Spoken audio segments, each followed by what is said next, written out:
Allahumma sholli ala sayyidina Muhammad wa ala sayyidina kama shallaita ala sayyidina Ibrahim wa ala sayyidina barik ala sayyidina Muhammad wa ala sayyidina kama barakan. Di wirid 4444 sapoe. Ngebudah hujanna sia. Tete wiridan hayang ka Mekah tah. Di wirid we ku urang. Engke aya ka modelan. Aya model urang Jawa Timur asli teh betah. Zaman baheula nganterkeun ka Halim Perdana Kusuma, kemudian manehanana terus ngajajabkeun jamaah, teu kadeuleuan asup ke jero kapal biasa bae, teu kadeuleuan ngan teu boga kursi. Atuh teu boga nya teu bawa pisapan nya mah. Jadi di kapalna nangtung bae kajeun geus lahu masalah saja. Teu kadeuleuan berkat sholawat. Datang ke Jeddah biasa ke Mekah, terus balik biasa ka dieu, ngan pas balik pan ngantri. Paspor kabeh ngantri nama ban teu boga paspor. Atuh begitu ditanya paspor tangkep tuh bisa balik. Batur baralik nya nama ditahan, begitu diinterogasi langsung cerita bahwa nyana teh seperti tadilah perjalananna. Heranan orang Arab. Akhirnya dipuji, orang Arab ge ta'ajub, akhirnya dibalikeun deui. Tuh kan aya deui anu nyana dihareupeun imah di sisi jalan. Nyana pikiran hayang ka Mekah, masyaallah jolet angin topan. Apa? Datang ke Mekah, wassalam, selesai.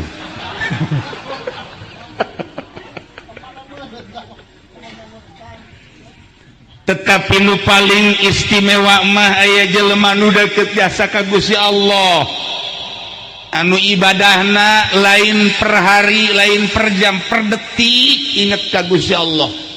Urang lamun nyaritakeun ibadah per detik inget ka Gusti Allah, bangun hese padahal henteu. Lamun ku urang dipraktekeun ieu awak, kemudian di jero aya ruh, di ruh teh aya lelembutan dipraktekeun. Set kadang-kadang siga nu hese padahal henteu. Iker carita ibadah. Urang lamun can belajar mah ibadah teh hese jasa.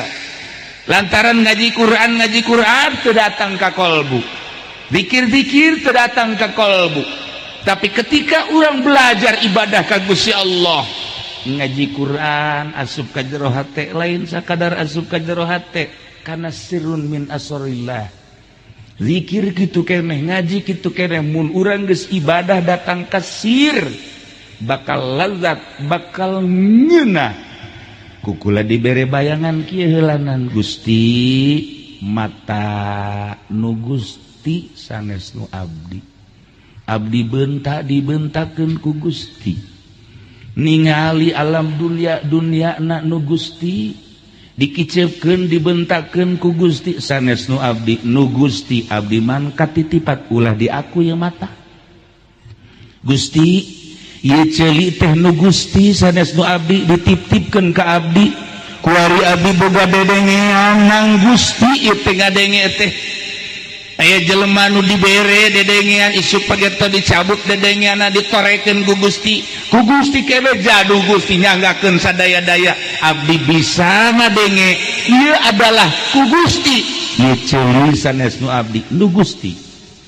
Kitu kede irung, sunguk, betung, dubur kubul suku, leungeun, kolbu Gusti, hate sanes nu abdi nu Gusti. Bisa gedengun eta aya lelembutan sanes nu abdi nu Gusti. Tak ieu teh abdi ngawujud jadi abdi teh ieu teh nang Gusti, diayakeun ku Gusti, dieuweuhkeun ku Gusti. Abdi henteu ngaku ulah diaku diri urang. Mulai lamun urang teu ngaku ka diri urang beureum set urang lempang ngadenge suara seakan-akan cek Gusti Allah kadengen teh eta sorak kadenge nang saha eta ngadengekeun nang Gusti. Ai ceuli nu saha nu Gusti aya ngadengena nu Gusti haji kusia di aku tante henteu salila urang ngaku moal bisa hiber tapi lamun urang geus teu ngaku hiber bakal mata sia neuleu nang saha nang Gusti kusaha dideleukeunna ku Gusti haji sia boga perasaan ngamiliki eta ka mata henteu nu saha mata nu Gusti lamun urang boga perasaan mata nu urang jauh keneh ka Gusti Allah dicoplokeun ku urang milik urang lain nu urang ieu mata lain nu urang ieu celi mulai geura urang salat bakal indah usolli fardhal maghribi salasa rakaat mustaqil cek Gusti ainu usolli saha abdi blok nu usolli saha abdi nangageurakeun saha Gusti sorakna nu saha nu Gusti ai sia ngahareup ka saha ka Gusti eta hate sia mencrong ka aing nang saha nang Gusti ai sia na mana eueuh ngan Gusti be hungkul hiji tah mulai ngeunaheun ge salat Allahu akbar baca Quran Fatihah alhamdulillahirabbil alamin henteu urang perasaan aya nu ngagerakeun rasa tah lamun geus kos kitu luhur keur carita jelema luhur ieu mah keur carita jelema luhur lantaran geus teu di aku diri sorangan teh nu di aku teh hiji be Allah kakarak cak Allah lantaran sia geus bebeneran pasrahna ka aing hayang ka mana sia kuari hayang ka Mekah didekeutkeun Mekah tah Mekah wih jauh urang ngalengkah ka dieu bus aya di Mekah ayo sia moal bisa balik sia diancam ku Gusti ngalengkah ka Mekah salengkah di Mekah hayang ka mana deui sia hayang ka Hollywood neuk naon Gusti segala ka Hollywood segala bejana loba bintang film di Hollywood mah wah diragakeun di laut sia ku aing cek Allah eta lah jelema luhur nemen teh ka Banten salengkah masyaallah ka Cirebon salengkah nah lobalah jelema anu ka Mekah salengkah ka Mekah ieu mah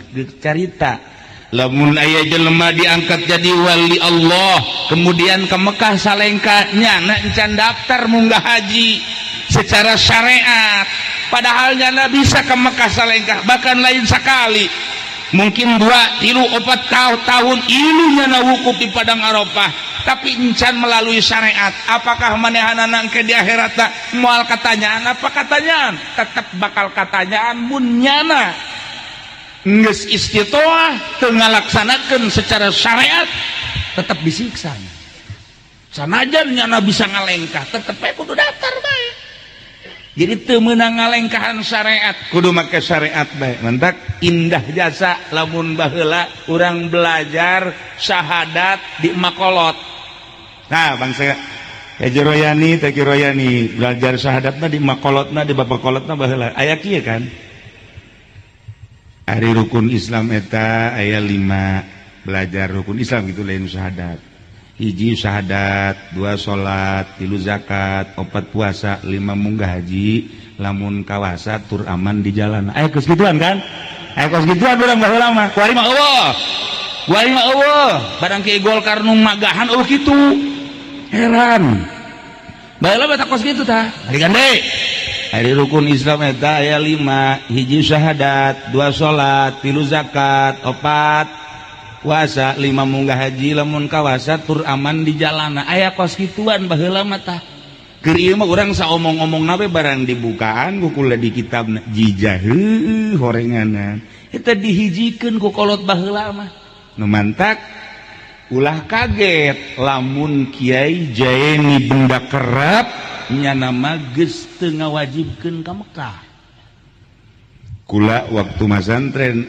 di Garut Abah almarhum osok ngajak ka Kiai Garut zarah ka Cirebon ka Mama Jaeni Benda Kerep mumpung aya sakali ke selang 2 tahun ke Garut deui berangkat deui ka Garut aya keneh Mama Jaeni salah sahiji obrolan anak teu wajib ka Makkah cek Mama Jaini.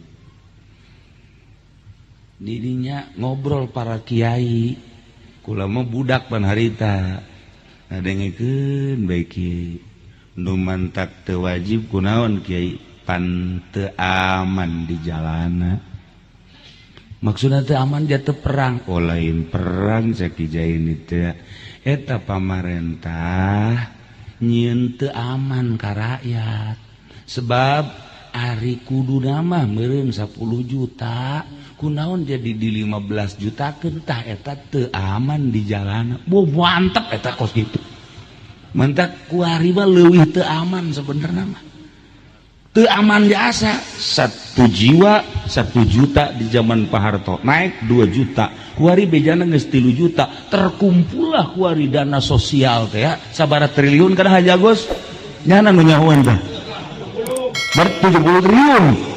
Coba mun dibikeun ka urang curug. Haji pake meuli cendol. Guyang urang 70 triliun Gusti Allah nu agung. Masya Allah. Di kamanakeun eta duit? Encan anu di kabupaten, encan anu aya di provinsi. Eta lah Mama Jaini mah nyaritakeun teu aman di